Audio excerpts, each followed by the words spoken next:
అని కేంద్ర జలవనరుల శాఖకు ఆనాడు కేసీఆర్ గారు రాసిండ్రు. అంటే ఇప్పుడు మనకు వస్తున్న 968 కాక మరో 1950 మా లెక్క అని కేసీఆర్ చెప్పిండు. రేవంత్ రెడ్డి ఏమంటుండే 1000 ఇచ్చి మొత్తం తీసుకో, 1000 ఇచ్చి మొత్తం తీసుకో. కేసీఆర్ చెప్పింది ఏంది 1950 ప్లస్ 968 మా లెక్క అని చెప్పిండు కేసీఆర్. మరి రేవంత్ రెడ్డిని ఇప్పుడు ఎవరు అప్పచెప్తున్నట్టు? బనకచెర్లకు ఎవరు ఈరోజు దాసోహం అవుతున్నారు? Is it not the official record mister Revanth Reddy? తెప్పించుకోండి ఆఫీస్లోకి వెళ్ళి. ఇది కేసీఆర్ గారు కేంద్ర జలవనరుల శాఖకు రాసిన లేఖ. నువ్వేమంటావు 1000 ఇచ్చి మొత్తం తీసుకో.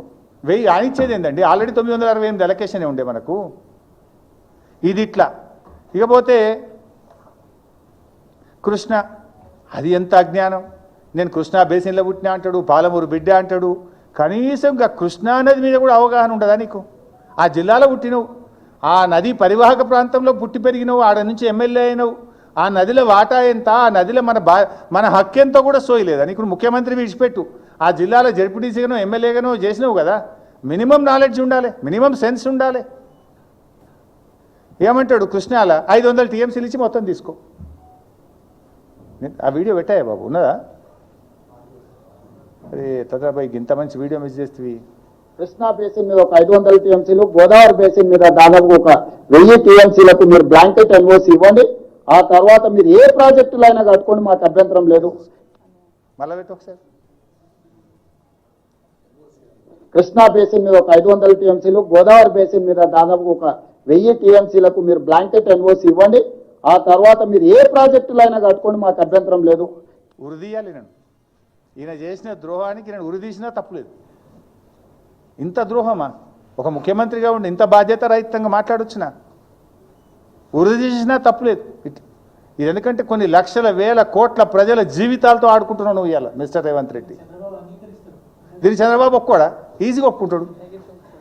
కేసీఆర్ ఏమో నాకు ఇప్పుడు ఉన్న 968 కాక ఇంకా 1950 కావాలని కేసీఆర్ కొట్లాడిండి అన్నాడు. ఈయననేమో 1000 చాలంటాడు. ఇక కృష్ణాకి వస్తా, కృష్ణలో 500 చాలన్నాడా? 500 ఇస్తే నువ్వు ఏమైనా చేసుకో అంటాడు. కృష్ణాలో